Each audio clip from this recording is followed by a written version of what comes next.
título Una vida centrada en Cristo. Para los que anotan y repasan sus notas entre semana, anoten ahí, hermano, o en su mente, en su corazón, este texto que acabamos de leer, capítulo 2 de Colosenses, versículos del 6 al 10. Estos 5 versículos, hermano, Pablo nos enseña varias cosas, entre ellas a llevar una vida centrada en Cristo. Nos muestra cuáles son nos advierte de los problemas y de las vicisitudes que puede haber cuando una persona quiere tener una vida centrada en Cristo, y también nos da las razones de por qué debemos los seres humanos centrar nuestra vida en la persona y obra de Jesucristo.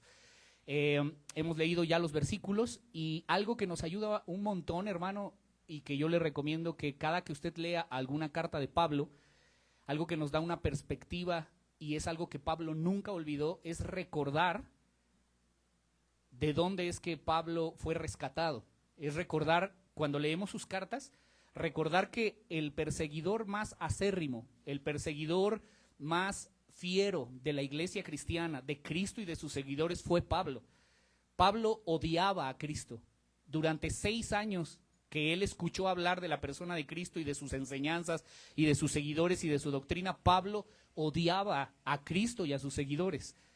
En Hechos capítulo 26, versículo 9, acompáñeme, cuando él presenta su defensa ante el rey Agripa, él dice: yo solía creer, 26:9 de Hechos, que mi obligación, estoy leyendo Nueva Traducción Viviente, dice Pablo esto cuando le dice al Agripa, al rey Agripa, dice: yo solía creer antes que mi obligación era hacer todo lo posible para oponerme al nombre de Jesús de Nazaret. No sé si podamos cerrar la puerta, Slavic, por favor. Gracias. Voy a leerlo otra vez. Dice: yo solía creer que mi obligación era hacer todo lo posible por oponerme al nombre de Jesús de Nazaret. Por cierto, eso fue justo lo que hice en Jerusalén. Con la autorización de los sacerdotes principales, hice que muchos creyentes de allí fueran enviados a la cárcel, y di mi voto en contra de ellos cuando los condenaban a muerte. Preguntaban si había que matar a los cristianos, y Pablo votaba a favor de que mataran a los creyentes por profesar la fe cristiana.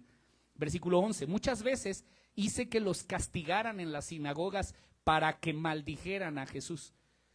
O sea que Pablo obligaba, y les decía, en la Reina Valera dice, para que blasfemaran el nombre de Jesús.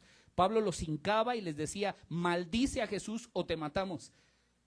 Y hermano, morían los primeros mártires en los circos romanos, empalados, quemados, y Pablo aprobaba esas cosas.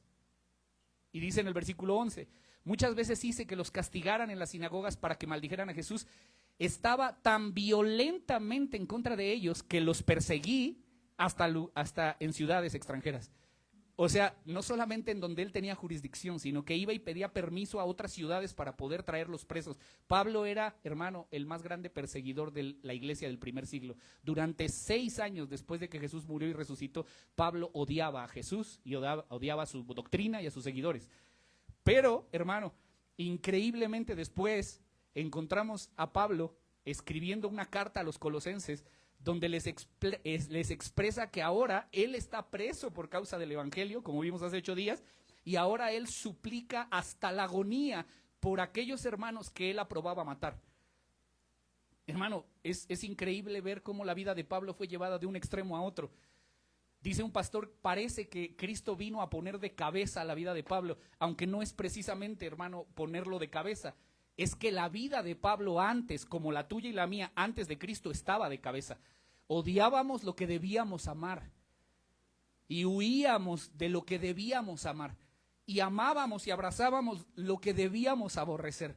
Nuestra vida, como la de Pablo, estaba de cabeza cuando no conocíamos a Cristo. Cuando Cristo vino, enderezó la vida de Pablo y ordenó sus prioridades, su mente, su corazón, y él se dio cuenta que la prioridad era centrarse en Cristo y no centrarse en sus logros, en su éxito, no vivir una vida centrada en él mismo, en el materialismo. Su vida estaba de cabeza, centrada en su éxito profesional, en su éxito laboral, en su economía, en su estatus, en su reconocimiento, en su egocentrismo, en sus títulos.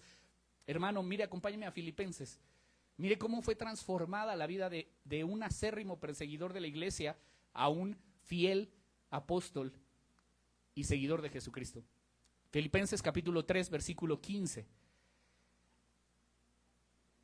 Fui circuncidado cuando tenía 8 días de vida. Estoy leyendo nuevamente NTV.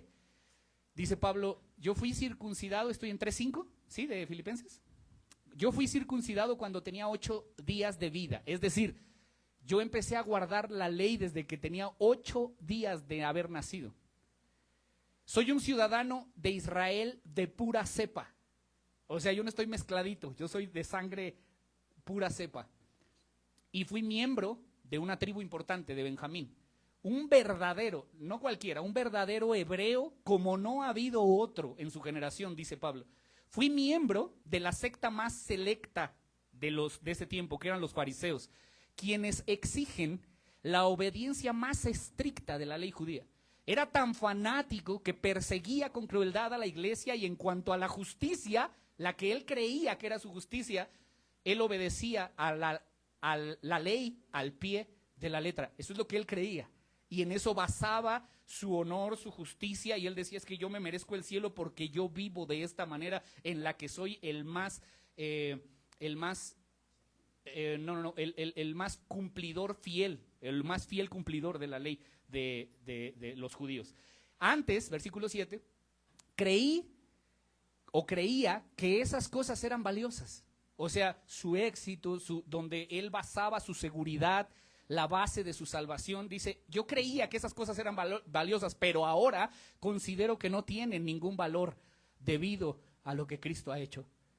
Así todo lo demás no vale nada cuando se le compara con el infinito valor de conocer a Cristo Jesús, mi Señor. Por amor a Él, he desechado todo lo demás y lo considero por basura a fin de ganar a Cristo y llegar a ser uno con Él. Ya no me apoyo en mi propia justicia, ya no me apoyo en lo que antes yo creía que me justificaba delante de Dios. No me apoyo en mi propia justicia, en mi moralidad, en mi ética, en mis buenas obras, en mis acciones, en mi cumplimiento de la ley, en mi persecución en la iglesia. Yo ya no me confío en eso, en mis títulos y en todo lo que yo he ganado y en el prestigio que tengo y en el reconocimiento de la gente. Ya no me confío en eso. Dice, no me apoyo en mi propia justicia por medio de obedecer la ley. Más bien, llego a ser justo por medio de la fe en Cristo, pues la forma en que Dios nos hace justos delante de Él, ¿se basa en qué?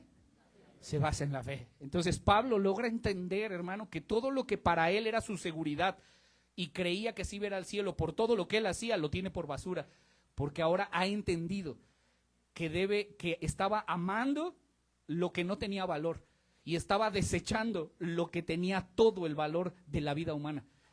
Y Dios lo ha cambiado y le ha hecho notar qué es lo que tiene realmente valor en esta tierra.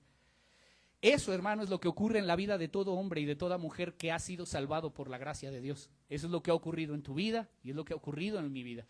En Primera de Pedro, capítulo 1, versículo 8, dice que nosotros amamos a Cristo sin haberle visto. En Primera de Juan, capítulo 4, versículo 20, dice, si alguien dice, yo amo a Dios, pero odia a otro creyente, esa persona es mentirosa. Pues si no amamos a quien podemos ver, ¿cómo vamos a amar a Dios a quien no vemos? Y Él, Dios, Jesús, nos ha dado el siguiente mandamiento, que los que aman a Dios, léalo fuerte conmigo, deben amar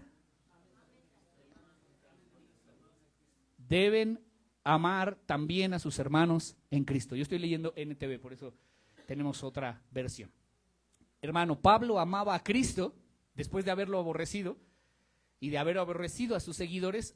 Pablo ahora ama a Cristo y ama a sus seguidores, ama a su iglesia, ama a la iglesia de los colosenses, y por eso está preocupado profundamente cuando ve que estos son amenazados en la iglesia de Colosas por estos falsos maestros que quieren quitar a Cristo del centro de la vida de los colosenses. Ahora Pablo pelea, agoniza, ora por ellos aún estando encarcelados sin conocerlos, para que no sean distraídos, porque Él sabe lo que es vivir una vida sin Cristo, una vida que no está centrada en Cristo, sino que está centrada en Él mismo. Y Pablo sabe de los riesgos y está orando ahora por ellos. Y esa es la preocupación, hermano, que este pasaje que acabamos de leer refleja. En los versículos 6 y 7, para los que anotan, Pablo nos da la exhortación de vivir una vida centrada en Cristo. En el versículo 8, el segundo encabezado, Pablo nos advierte de los peligros que amenazan una vida centrada en Cristo. Y en los versículos 9 y 10 que vamos a leer, nos da nuestro tercer encabezado, que es la razón fundamental por la que debemos centrar nuestra vida en Cristo. Voy a repetir versículos 6 y 7, la exhortación a vivir una vida centrada en Cristo. Versículo 8, la advertencia a los peligros que amenazan de vivir una vida centrada en Cristo. Y versículos 9 y 10 nos dan la razón fundamental por la que debemos centrar nuestra vida en Cristo y en nadie más. Vamos a ver en primer lugar la exhortación a vivir una vida centrada en Cristo, versículos 6 y 7. Léalo conmigo una vez más. Dice, por tanto, de la manera que habéis recibido al Señor Jesucristo, andad en Él, arraigados y sobreedificados en Él, y confirmados en la fe, así como habéis sido enseñados, abundando en acciones de gracias. Y ahora, présteme atención, hermano, a partir de este texto, en toda la carta a los Colosenses aparece el primer imperativo, es decir, el primer mandamiento, la primer orden. Por tanto, de la manera que habéis recibido al Señor Jesucristo, que dice, andad en Él. Es una orden. Andad en Él, debemos andar en Él. Ahora, escúchenme. A partir de este capítulo, bueno, de estos versículos, y particularmente el capítulo 2 y 3, que vamos a ver más adelante, 3 y 4, que vamos a ver más adelante, Pablo empieza a lanzar cómo es que debemos vivir, cómo debe un cristiano andar en su vida diaria, en su vida práctica, cosas que debemos hacer y cosas que debemos dejar de hacer. Pero esos imperativos, hermano, no vienen sin antes habernos explicado lo que Dios hizo por nosotros. Eso ya lo hemos explicado y no, hermano, puedo dejar de insistir una y otra vez, y hasta el día que me muera lo insistiré desde este púlpito, si Dios me lo permite, en que, hermano, nosotros no obramos para ganarnos algo. Nosotros obedecemos por lo que ya Cristo hizo en la cruz del Calvario por nosotros. Y entender el Evangelio nos lleva a tener una vida diferente. Una persona que es impactada en su mente, razona el Evangelio por la gracia de Dios y lo entiende en su corazón, lo cree. Es una persona que puede transformar su vida por el poder del Espíritu Santo. Dice un comentarista, las creencias que no tienen un impacto sobre nuestra conducta son inútiles. Y eso es en todas las cosas. Si tú dices creer en algo, pero eso no impacta tu vida práctica, lo que crees es inútil. Es como que no creyeras nada. Es mejor decir que no crees a decir que crees, pero que tu vida realmente no está siendo impactada por aquello que tú dices que crees. ¿Me explico, hermanos? Entonces, esos imperativos son el resultado de lo que ya Dios hizo por nosotros, y eso debemos siempre tenerlo claro. A partir de aquí vamos a ver lo que nosotros tenemos que hacer, pero siempre partiendo de que hay un capítulo 1 donde Dios nos explicó, Pablo nos explicó, Dios en última instancia, lo que Él hizo a favor de nosotros, lo que Cristo hizo a favor de nosotros, lo que hizo respecto de nuestra redención, de nuestra salvación, de sus misericordias, de su gracia sobre nuestras vidas. Eso ya lo hemos visto en el capítulo 1. Y como resultado de eso, entonces vienen estos mandamientos u órdenes, andad en Él. En otras palabras, hermanos, nosotros no obedecemos para ser aceptados por Él, ni para ser bendecidos por Él. Nosotros obedecemos porque ya fuimos aceptados, porque ya fuimos bendecidos en Él. Si nosotros invertimos ese orden, hermano, y perdone que tome unos minutos para esto, pero es que si nosotros tenemos una tendencia, los seres humanos, a invertir, nuestra mente entenebrecida, caída, invierte regularmente, y esas son las religiones, invierte en el factor. Aquí sí, el orden de los factores sí altera el producto. Aquí primero es lo que Él hizo, y el resultado es lo que nosotros debemos hacer en gratitud a lo que Él hizo y al entendimiento de lo que Él hizo, no al revés. Si nosotros invertimos ese orden, hermano, y ponemos primero los mandamientos, nosotros estamos cambiando el Evangelio. estamos torciendo el evangelio. No es ya el evangelio. Estamos dejando de promover el cristianismo y empezamos a promover el moralismo. Y hermano, esto yo lo enseñé hace como, no sé, como 20 días. El moralismo es igual de malo que la inmoralidad. Piensen en una acción súper, mega, hiper inmoral. En una palabra así que hasta es grotesca decirla, del impacto de la inmoralidad que eso tiene. Bueno, el moralismo es igual.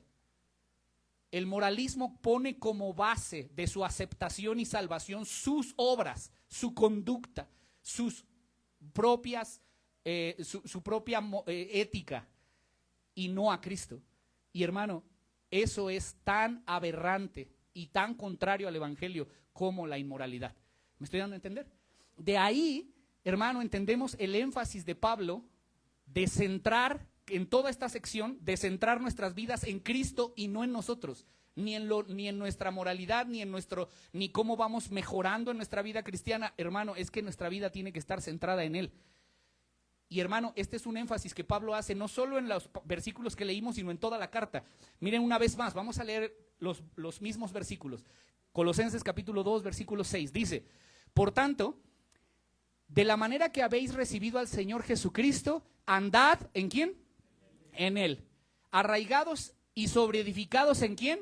En Él. Confirmados en la fe, así como habéis sido enseñados, abundando en acción de gracias. Mirad que nadie los engañe por medio de filosofías y huecas sutilezas, según las tradiciones de los hombres, conforme a los rudimentos del mundo, y no según ¿quién? Según Cristo. Porque ¿en quién? En Él habita corporalmente toda la plenitud de la deidad, y vosotros estáis completos en Él, que es la cabeza de todo principado y potestad. ¿Ve el énfasis, hermano? Estoy tratando de hacerlo más gráfico, pero hermano, está en Él, en Él, en Él, en Él. No es en ti, es en Él. No es en lo que tú hagas, es en Él, es Él en quien debemos centrar nuestra vida. Dice en el versículo 6, por tanto, de la manera que habéis recibido al Señor Jesucristo, andad en Él.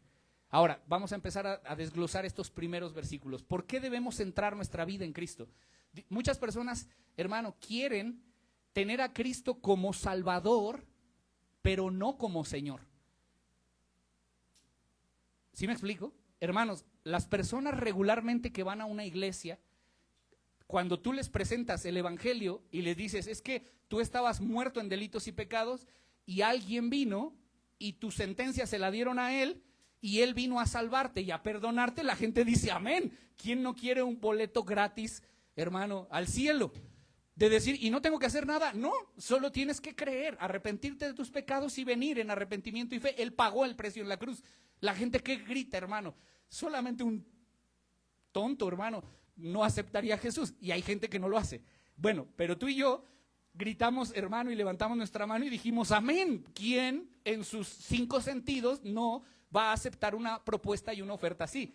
¿Quién no quiere un Salvador? Pero Pablo dice, de la manera que habéis recibido al Señor, es decir, así como inició tu vida en la fe, recibiendo a Jesús como Salvador, ahora andad en Él.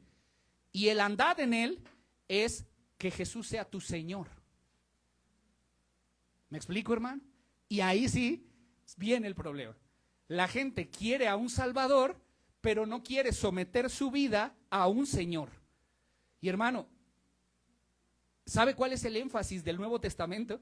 Es increíble, hermano, me di a la tarea de checar que en el Nuevo Testamento, hermano, nosotros, y el énfasis está en que nosotros entramos a la vida cristiana por medio de la fe en Cristo. Pero crecemos a la estatura del varón perfecto, centrados en la obra de Cristo. Y vamos a terminar, hermano, glorificados a la estatura y a la plenitud de Cristo, centrados en Cristo. El énfasis, hermano, no está en el Salvador, está en el Señor. Déjeme decírselo y explicárselo, a veces las matemáticas nos ayudan.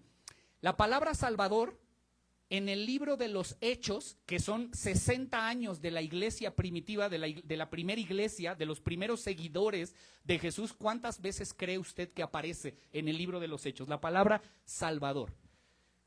¿quién da más, hermano? Si has leído Hechos, te has topado con la palabra Salvador. ¿Cuántas veces crees que aparezca? Dígame un número, hermano. 100. ¿Alguien más?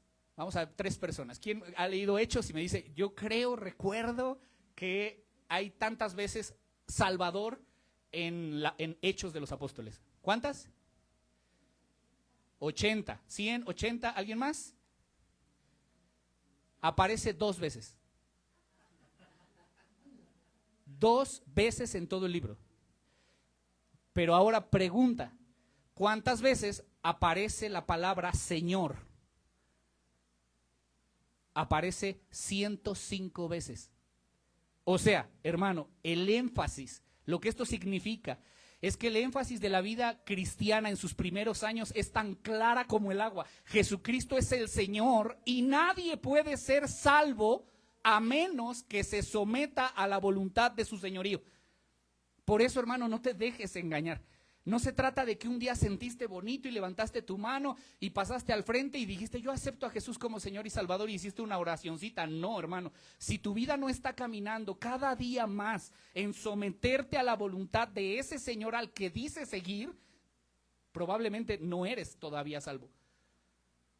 Y es mi responsabilidad enseñarte esto. Porque la iglesia del principio no hacía énfasis en la salvación, hacía énfasis en que Él era Señor y es Señor del universo. Y por lo tanto nuestra vida debe someterse voluntariamente a su señorío, dejar de hacer lo que Él dice que debemos dejar de hacer y empezar a hacer lo que Él ordena que se tiene que hacer. Alguien que ha nacido de nuevo es quien lo acepta como Señor y como Salvador.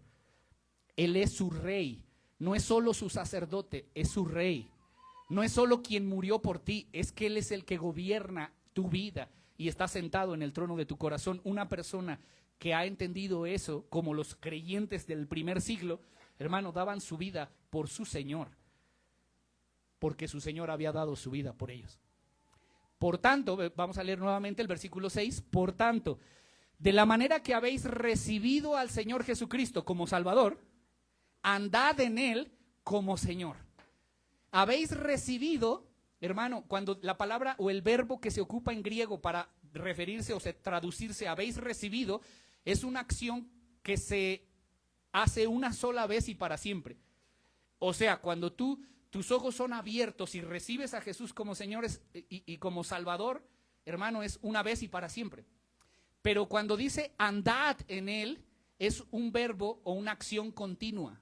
Ya ve que los verbos en griego tienen como esas formas extrañas que en español a veces no estamos tan acostumbrados o familiarizados. Bueno, el verbo, voy a repetir, habéis recibido al Señor Jesucristo es un verbo que implica una acción que se hace una vez y es para siempre. Pero cuando dice andad en Él, es un verbo que implica una acción continua. Es decir, un diario caminar. Por el resto de nuestras vidas debemos continuar viviendo nuestras vidas centradas en Él. Amén. Un comentarista, hermano, lo explica de este modo. Yo me auxilio siempre de comentaristas para tratar de ilustrar. Escuche lo que dice. Que sea Cristo el que establezca vuestros valores. Que sea Cristo el que guíe vuestros pensamientos. Que sea Cristo el que dirija vuestra conducta. Eso es lo que es una vida centrada en Él. Que Cristo establezca tus valores, que lo que tú apruebas o desapruebas no sea porque tú opines, ni tu corazón, ni lo que tú sientas, ni lo que te enseñaron tus padres, porque ellos te enseñaron la vana manera de vivir de este mundo. Hermano, nuestros valores tienen que estar definidos por lo que nuestro Señor define. Nuestros pensamientos deben de estar gobernados y guiados por Él. Nuestra conducta debe de ser dirigida por nuestro Señor. Él tiene el control o debe tener el control de nuestros pensamientos, corazón y voluntad. Y noten, hermano, que no se trata solamente de vivir con Cristo. Lo que Pablo está diciendo aquí es que nosotros debemos hacer de Cristo la atmósfera de nuestra vida. Él debe de vivir y permear en todo lo que hacemos, en todo lo que decimos, en todo lo que pensamos. Es vivir en dependencia de Él, en conformidad con Él, para la gloria de Él, siguiendo sus pisadas, las pisadas de Él, vivir como Él, imitarlo a Él, querer hablar cada día más como Él, perdonar como Él, amar como Él. ¿Me explico, hermanos? Por eso dice Juan, lea conmigo Juan, primera de Juan, capítulo 2, versículo 6. El que dice que permanece en él debe andar como él anduvo. Hermano, ¿cuántos están permaneciendo en Cristo? Diga amén, por favor. Bueno, ¿estás andando como él anda? ¿Y qué es andar como él anda? ¿Estás actuando cada día más como él actúa? ¿Reaccionando cada vez más como él reaccionaría ante la circunstancia de esta semana que pasaste? ¿Te expresas cada día más como él? ¿Perdonas más como él? ¿Amas más como él? ¿Nos parecemos más a él? ¿Andamos como él anda? Porque, hermano, el que dice que permanece en él debe andar como él anduvo. Regresemos Colosenses 2:6. Por tanto, de la manera que habéis recibido al Señor Jesucristo, andad en él. Ahora, versículo 7. ¿Cómo podemos andar en él? ¿Cómo luce una vida o qué debemos hacer para poder vivir una vida centrada en él, siguiéndolo a él y haciendo su voluntad? ¿Cómo? Pablo nos da verbos que para nosotros son gerundio. ¿Se acuerda cuando iban a la primaria, hermano?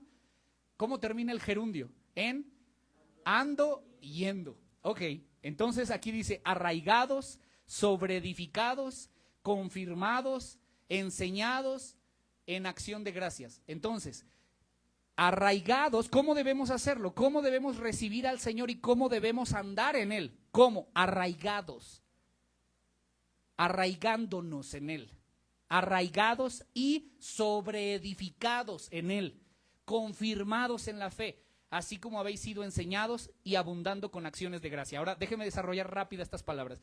¿Qué es lo que tiene Pablo en su mente? Es para que tú puedas andar como él anduvo, tienes que estar arraigado en él. Ahora, la pregunta es, ¿qué ilustración viene a tu mente cuando hablas de arraigar algo? Un árbol está arraigado, ¿no? Habla de la horticultura, del cultivo de un árbol. Entonces, Pablo está usando eso en su mente y está diciendo, nosotros, hermano, fuimos sembrados en la tierra como un árbol junto a corrientes de agua. Es el Salmo 1. El que medita en la ley de Jehová de día y de noche será como ¿qué?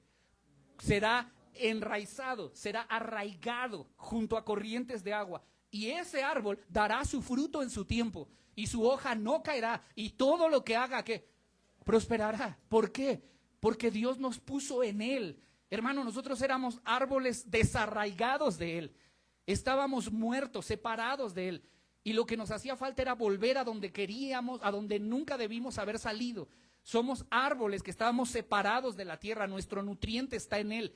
Nuestra plenitud, el fruto en nuestras vidas, el estar completos está en él. Y él nos arraigó. Dios nos sembró ahí. Y hermano, por tanto, lo tenemos todo en él. Ya tenemos todo lo que necesitamos para seguir creciendo en nuestras vidas cristianas. Si tú has sido arraigado, y digan amén los que han sido arraigados en él, hermano, ya lo tienes todo, porque todo ya está. Dios te sembró en el mejor campo. Dios te sembró en Cristo, te arraigó en él. Por lo tanto, ya tienes todo. El nutriente a tu disposición, la tierra, el sol, el agua, porque lo que Dios empieza, Dios lo termina. Si Dios te enraizó ahí, hermano, Dios te está dando el crecimiento. Por eso la segunda palabra es sobreedificar. Pasa de la agricultura, hermano, a la construcción, ¿no? ¿Qué viene a tu mente cuando dice sobreedificado? Un edificio, una casa. Hermano, no solo fuimos enraizados en Cristo por medio de la fe, sino que ahora continuamos siendo edificados en él. ¿Por parte de quién? Por parte del Dios mismo que nos plantó. Él nos enraizó y él se encarga de nuestra edificación y crecimiento. Y hermano, tal vez tú no estás consciente del crecimiento que has tenido en estos últimos años. Y es como cuando tú ves a un niño, a tus hijos. Hermano, tú no te das cuenta cómo están creciendo, pero diario están creciendo. Hasta que viene la tía de Estados Unidos y te dice, ¡uy, qué grandes están tus hijos! ¿Te ha pasado? Hermano, de la misma manera tú probablemente no te das cuenta de lo que Dios está haciendo en tu vida, pero la obra que Dios comenzó en tu vida, Dios la va a terminar. Dios está poniendo un ladrillo por acá, un ladrillo por acá, no te das cuenta, pero Dios está obrando. Dios está perfeccionando su obra en tu vida. Si estás enraizado y Él está sobreedificando, Él está edificándote a través de su palabra, a través de su amor, con lazos de misericordia, de gracia. Él pone su gracia y su misericordia sobre ti todos los días. Te permite despertar a pesar de que no lo merecemos, y te da salud y te da más allá de lo que necesitas, aunque no lo merecemos, y derrama toda su gracia y todo su amor para con nosotros al darnos el privilegio de poder tener contacto con Él y no estar enemistados con Él. Estamos en paz con Dios y lo tenemos todo en Él, hermano. Y eso de que Dios está terminando o perfeccionando su obra en nosotros es un gran estímulo, ¿no? Porque Dios no nos ha dejado a nuestras propias expensas después de nuestra conversión, después de que iniciamos nuestra vida en la fe, no nos dejó solos. Hermanos, Él hizo una obra milagrosa para traernos de la muerte a la vida, y ahora Él sigue obrando de esa misma manera que al principio en nuestras vidas cristianas. O sea, Él no obró cuando nos salvó y después nos dejó. Hermano, Él obró cuando nos salvó y Él está obrando para edificarnos y sobreedificarnos. En la misma medida en que nosotros andamos en Cristo, es en la misma medida en la que somos sobreedificados en Él. Y este ejemplo lo hemos desgastado un montón, hermano, pero hemos dicho que los árboles crecen y fructifican no porque ellos toman la determinación de crecer. Ellos no pujan para dar manzanas o para dar naranjas. El árbol no decide, no puja y se esfuerza para dar un fruto. Hermano, no es así. Los árboles crecen y fructifican mientras son alimentados del suelo del que están sembrados. Tú fuiste sembrado en Cristo. Tu crecimiento no depende de ti, depende del suelo en el que te sembraron y del edificador que está edificando tu vida. ¿Tú quieres, hermano, crecer en gracia? ¿Quieres que tu vida cristiana sea más profunda? Mantente pegado a Cristo. Él es tu suelo. Él es tu castillo, Él es tu fuerza, Él es tu fortaleza, Él es el que levanta tu cabeza. Hermano, es Él el que te ha justificado. ¿Quién condenará, quién acusará a los hijos de Dios si Él es el que murió en la cruz por nosotros y nos ha salvado? Él entregó su vida para perdonarnos. Y hermano, el resultado de esto es que nosotros estamos confirmados en la fe. Lea nuevamente versículo 7. Arraigados y sobreedificados en Él y confirmados en la fe. Si fuimos enraizados y Él está obrando en nuestras vidas, ¿cuál es el resultado? Que somos confirmados en la fe. Es decir, confirmados en nuestras convicciones, en aquellas cosas que hemos creído del Evangelio. ¿Para qué? Para que no seamos movidos por falsas doctrinas. Porque cuando tú entiendes el Evangelio, hermano, ya no hay manera de que alguien pueda venir a decirte que eso no es así. ¿Por qué? Porque Dios es el que ha abierto tus ojos. No un pastor, no un movimiento, no una iglesia, no una denominación. Hermano, ha sido Dios, el Dios del cielo, que no te lo reveló carne ni sangre, sino tu Padre que está en el cielo y te ha abierto los ojos para ver la luz de la cruz de Cristo. Finalmente, hermano, en el versículo 7, Pablo dice que ese andar en Cristo que pone a Cristo o ocupa el lugar de Señor, también se caracteriza por la abundancia de la gratitud. Mire una vez más, hermano, este versículo. ¿Qué dice? Versículo 7. Arraigados y sobreedificados en Él, confirmados en la fe, así como habéis sido enseñados, abundando, hermano, abundando en acciones de gracias. Pablo insiste en la gratitud en toda la carta. Acompáñame a Colosenses 1:3. Rápido vamos a ir, agarre su Biblia y vamos a avanzar. 1:3 de Colosenses. Siempre orando por vosotros, damos gracias a Dios. Versículo 12. 1:12. Con gozo, dando ¿qué? Gracias al Padre que nos hizo aceptos para participar en la herencia de los santos en luz. Capítulo 3, versículo 15. La paz de Dios gobierna en vuestros corazones, a la que así mismo fuisteis llamados en un solo cuerpo, ¿y qué? Sed agradecidos. Versículo 17 del capítulo 3. Y todo lo que hacéis, de palabra, de hecho, hacedlo todo en el nombre del Señor Jesús, ¿qué? Dando gracias a Dios Padre por medio de Él. Capítulo 4, versículo 2. Perseverad en la oración, velando en ella, ¿con qué? Hermanos, ¿por qué tanta insistencia de Pablo? Den gracias, den gracias, den gracias, den gracias, den gracias. ¿Por qué la insistencia de Pablo? Hermanos, las acciones de gracia son fundamentales para el crecimiento en gracia.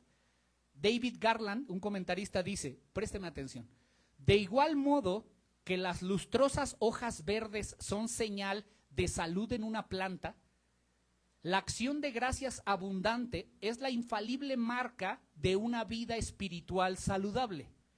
Quienes rebosan de gratitud por lo que Dios ha hecho ya no son presa fácil de ninguna ansiedad y de ninguna duda. No tienen necesidad ni el deseo de buscar satisfacción en otro lugar y no pueden ser captados por falsas promesas o sacudidos por fanáticos detractores. Hermano, es que el que ha entendido el evangelio vive rebosando de acción de gracias.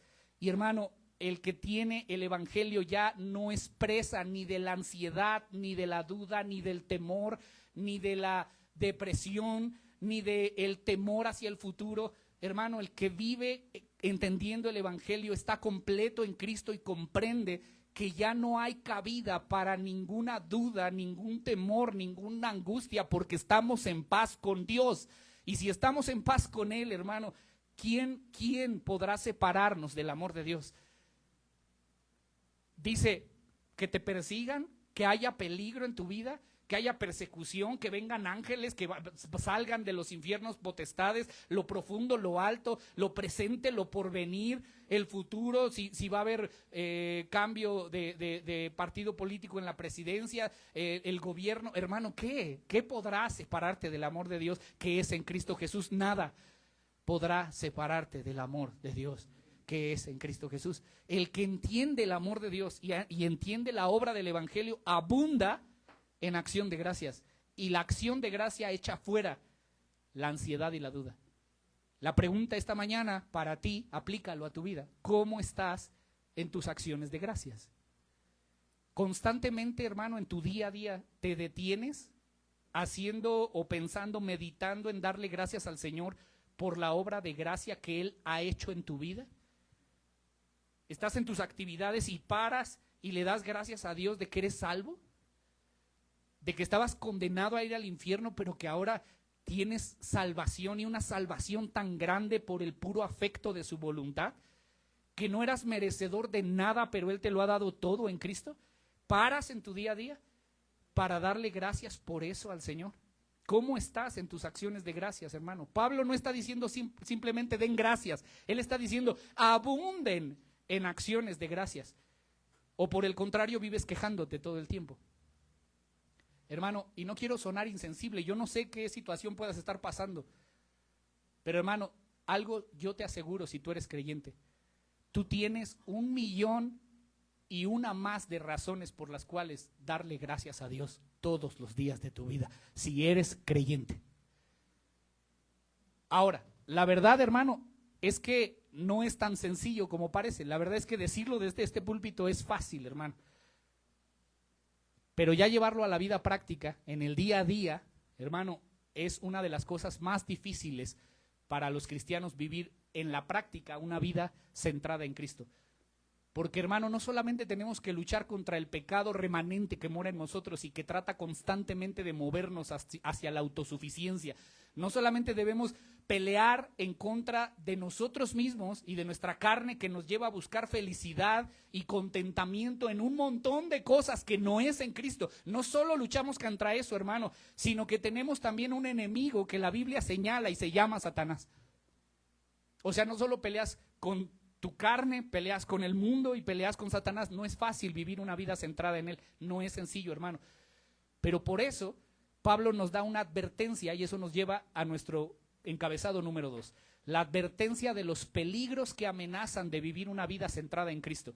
Versículo 8, Colosenses 2:8. Mirad que nadie os engañe por medio de filosofías y huecas sutilezas, según las tradiciones de los hombres, conforme a los rudimentos del mundo y no según Cristo.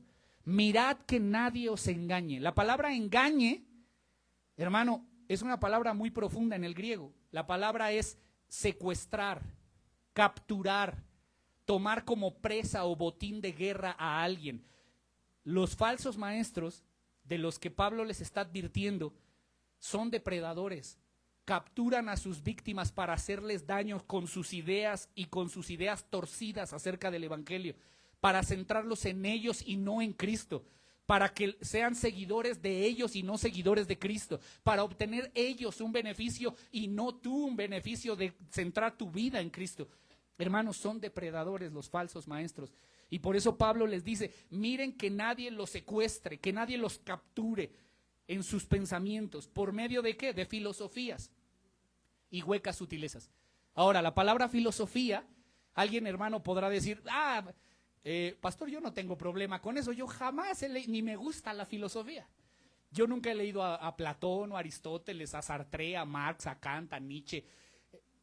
¿Me explico? Alguien dirá, no, yo soy tranquilo, yo ni fu ni fa, yo ni me gustaba. Cuando iba en la prepa, ni me salía de esa materia. Y alguien dirá, bueno, pues entonces a mí no me van a engañar. Hermano, no. Escúchame lo que te voy a decir. La palabra filosofía en los días de Pablo se ocupaba para describir cualquier sistema de pensamiento que trate de engañar a los hombres para vivir conforme a este mundo. Un historiador lo dice de esta manera.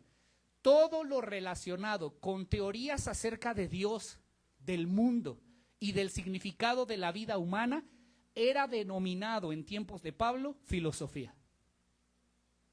¿Me di a entender? Todo lo relacionado acerca de teorías, acerca de Dios, acerca del mundo, acerca del significado de cómo vivir la vida en esta tierra, de cómo educar a nuestros hijos, de cómo hacer la vida matrimonial, todo lo que implique, todas estas verdades son denominados, en ese tiempo era denominado filosofía.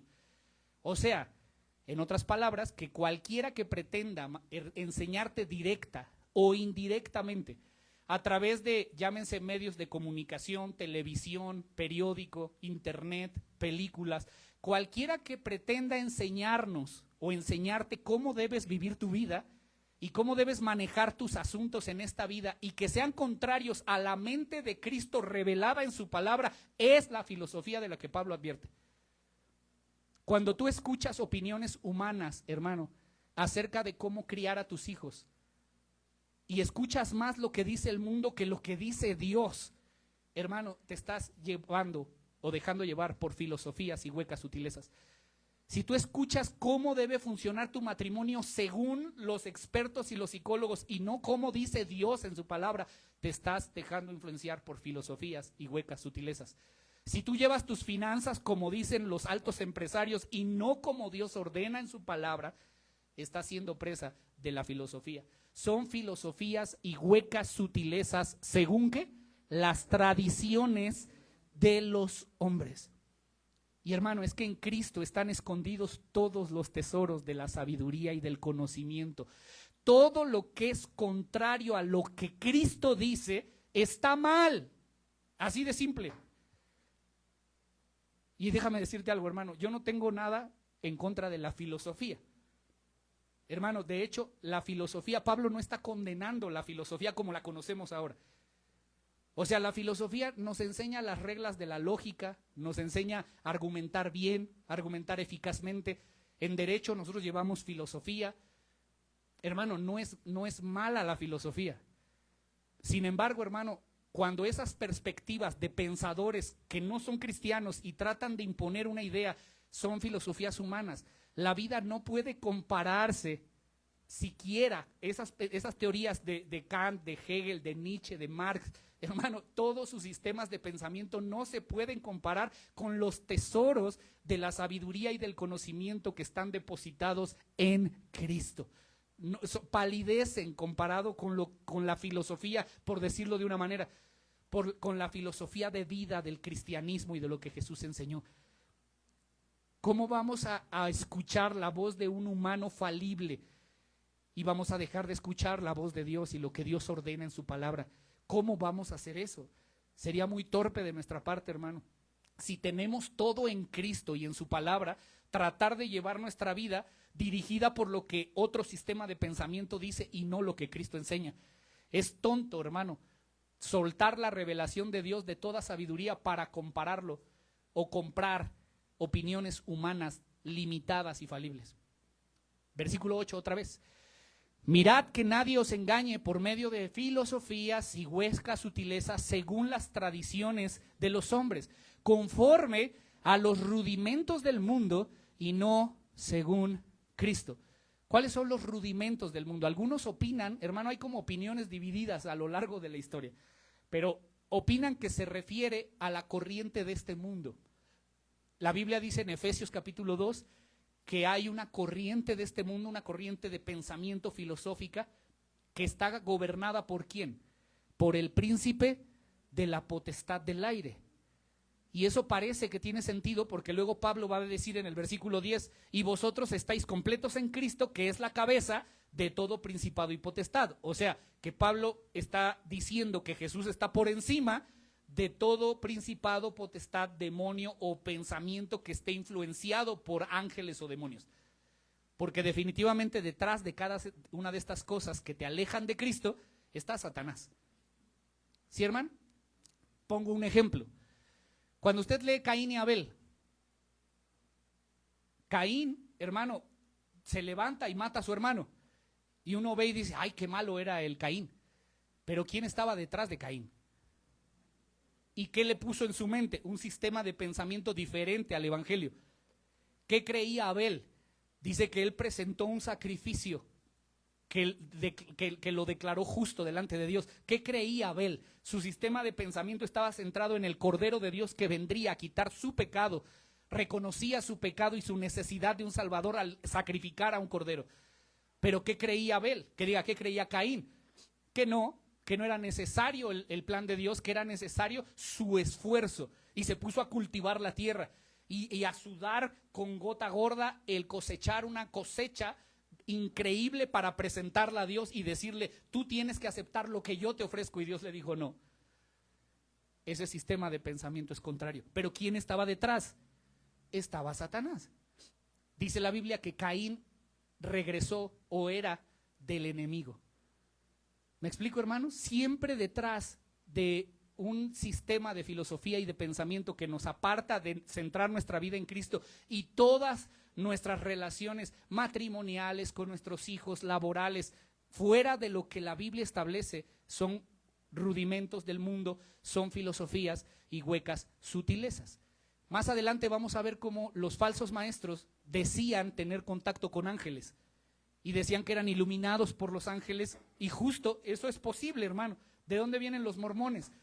De un supuesto contacto con un ángel y desarrollaron toda una religión que te aleja de Cristo y te centra en tus obras, que te centra en lo que tienes que hacer para ser de los últimos días y ser santo, pero centrado en ti, no en Él, no en la tierra en la que fuiste sembrado, sino centrado en el mismo árbol, tus raíces conectadas contigo, no conectadas con aquel que te da la vida y la virtud, que es Cristo. Hermano, darle la espalda a la revelación de Dios no nos hace más inteligentes, hermano, nos hace más brutos. No nos hace más inteligentes, nos hace más ignorantes, porque toda la verdad procede de Dios y Él la ha revelado. Su mente está revelada en su palabra. Como Él dice que hay que criar a los hijos, es como se debe criar a los hijos, como Él ordena, en el amor que Él ordena, en la disciplina firme, pero con amor que Él ordena. Como Él dice que hay que relacionarse los esposos uno con otro, hombre con mujer y mujer con hombre, es así, hermano, como los esposos debemos relacionarnos entre sí. Es como Él dice que debemos usar nuestro dinero, como debemos hacerlo, no como nosotros creamos. Por otra parte, hermano, Pablo dice que detrás de estas falsas doctrinas, le decía, hay una influencia demoníaca. Acompáñame a leer 2 Corintios 11:2. Mire lo que dice Pablo. 11:2 de 2 Corintios. Porque os celo con celo de Dios, pues os he desposado con un solo esposo para presentaros como una virgen pura. Pero temo que como la serpiente, Satanás, con astucia engañó a Eva, vuestros sentidos de alguna manera sean extraviados de la sincera fidelidad a Cristo. Porque estos falsos apóstoles, obreros fraudulentos que se disfrazan como apóstoles de Cristo, dice versículo, estoy en el 13 ya, ¿sí leí el 13 conmigo? Versículo 13, porque estos son falsos apóstoles, obreros fraudulentos que se disfrazan como apóstoles de Cristo. Dice, y no es maravilla, pues el mismo Satanás se disfraza como ángel de luz. Así que no es extraño si también sus ministros se disfrazan como ministros de justicia, cuyo fin será conforme a sus obras. Ahora, déjeme decirle solo una nota y pasamos al último punto que será muy breve, hermano. Los pastores que predican desde un púlpito en cualquier iglesia de este planeta Tierra, hermano, y que sean fieles a lo que predican, por más fieles que tratemos de ser al texto, hermanos, somos falibles. O sea, nos podemos equivocar, claro, cualquiera, Pero hermano, escúchame, por favor. Una cosa es que nosotros no estemos de acuerdo con la interpretación de un texto bíblico, es decir, yo puedo predicar algo y usted puede no estar de acuerdo, y es válido, porque yo me puedo equivocar en la interpretación que yo le estoy dando y lo que yo te estoy explicando. Pero otra cosa muy distinta, escúchame hermano, es que eches a un lado la revelación de Dios que ha sido cuidadosamente explicada por el expositor simplemente porque no te gustan sus implicaciones. ¿Me explico? O sea, si puede un pastor equivocarse, claro que sí, pero hermano, si tú estás desechando solo porque a ti y a tu corazón y a tus pensamientos y a tu estilo de vida y a lo que tú tienes enraizado en tu mente y corazón no le gustan ni le convienen las implicaciones, ten cuidado, porque la palabra de Dios es la palabra de Dios. Nosotros podemos no estar de acuerdo en la interpretación, hermano, de algún texto de la palabra, pero asegúrate, hermano, y esto te lo digo de verdad con todo el corazón, tienes autorizado no estar de acuerdo conmigo, pero asegúrate que tu opinión contraria esté basada en un estudio serio y profundo de la palabra de Dios y no solamente en una mera opinión de tu corazón, porque tú creas que está mal lo que se está diciendo desde este púlpito. Estudia la palabra con toda precisión, esos textos tú, con toda seriedad y toda profundidad, y entonces puedes estar en desacuerdo, pero no solamente por una mera opinión, porque sabes una cosa, hermano, la Biblia dice, en la Biblia que tú y yo creemos, dice amén, que no hay nada más engañoso que el corazón del hombre. Si es tu corazón, tienes que analizar cuando no estés de acuerdo con algo que se predica desde aquí, tienes que analizar si es tu corazón o si es porque tú has hecho un estudio serio y has llegado a esa conclusión que es contraria. Porque hermano, cualquier opinión humana, por muy brillante que parezca, por muy elocuente, si no es según Cristo, como dice Pablo en Colosenses 2, si no son según Cristo, si contradice la clara enseñanza de la palabra de Dios, nosotros tenemos que decir como Isaías decía, a la ley y al testimonio, porque si no hablan conforme a esto, es porque no les ha amanecido, porque la luz de Dios no está brillando en su corazón. Si alguien contradice, hermano, pero no es por la misma palabra, sino por su corazón, hermano, tiene un serio problema con la palabra de Dios, no con la iglesia, no con el pastor. Amén. Y eso nos lleva a nuestro último y más breve tercer encabezado. ¿Saben cómo nosotros, hermano, o cuál es la razón por la que debemos centrar nuestra vida en Cristo y nadie más? Versículos 9 y 10. Y con eso concluimos. Porque en Él habita corporalmente toda la plenitud de la deidad y vosotros estáis completos en Él, que es la cabeza de todo principado y toda potestad. Ahora, por favor, regáleme 5 minutos. Présteme toda su atención. Sé que hace calor, hermano, pero présteme 5 minutos.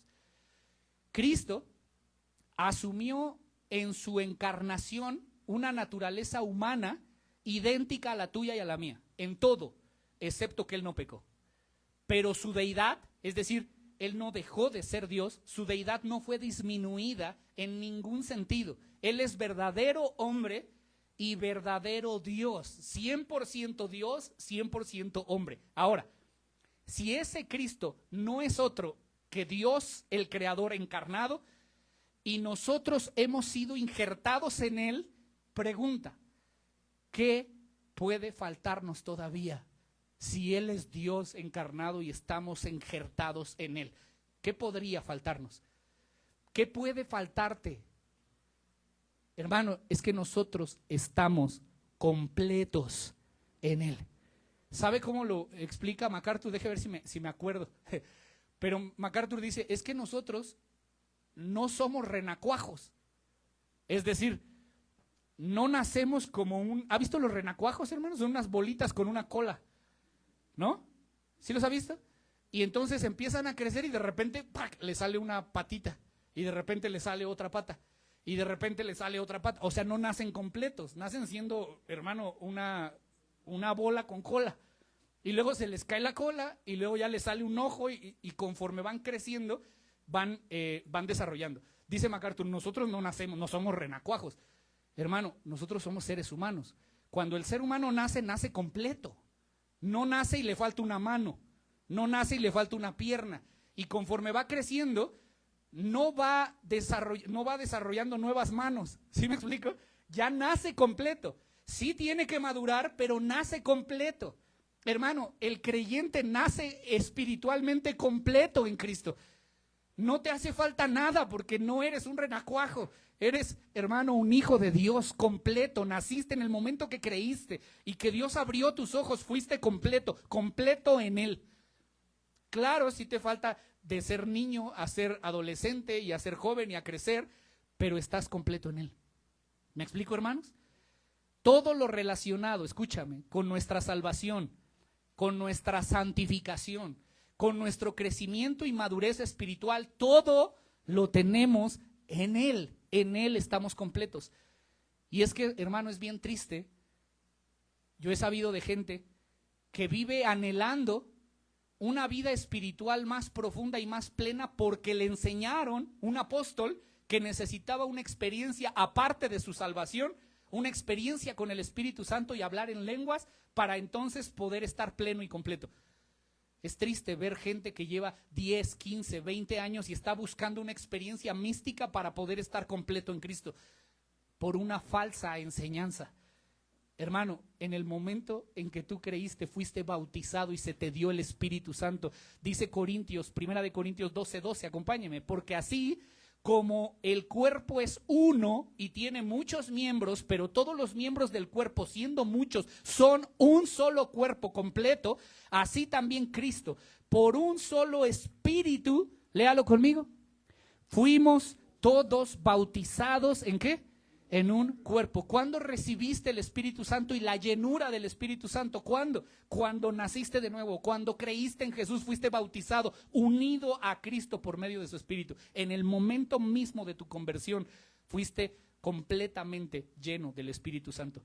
No hay ningún creyente verdadero que no haya sido bautizado por el Espíritu Santo. Así que, hermano, no estés esperando a que un día te caiga el fuego del cielo y tú seas lleno y empieces a danzar y a bailar o a caerte o a hablar otras lenguas. No es así. En el momento que creíste, fuiste lleno del Espíritu Santo. El Espíritu de Dios mora en ti. Tú eres el templo de Dios y el Espíritu de Dios mora en vosotros. Si eres cristiano, hermano, no te falta nada. Estás completo en Cristo. Y para finalizar, hermano, déjame decirte que la iglesia de Colosas estaba caminando bien. Pero Pablo les hace ver que si ellos querían permanecer firmes en la fe, si querían seguir corriendo bien la carrera, debían sostener una relación con Cristo constante de crecimiento y debían recordar continuamente la plenitud que ya poseían en Cristo. Pablo dice, no se dejen engañar, están completos en Él. ¿Dice amén? Y la pregunta para que te lleves esta semana es cómo está tu relación con Él, con Cristo. ¿Qué tan consciente estás de su presencia en tu vida todos los días? La Biblia dice que Él ha prometido estar con nosotros, ¿cuántos? Todos los días de nuestra vida hasta la consumación de esta tierra, de este mundo. ¿Estás consciente de que Él está contigo todos los días? Porque, hermano, estamos completos en Él. Una vida centrada en Cristo. Amén y amén. Ponte en pie, hermano, vamos a orar. Hemos terminado este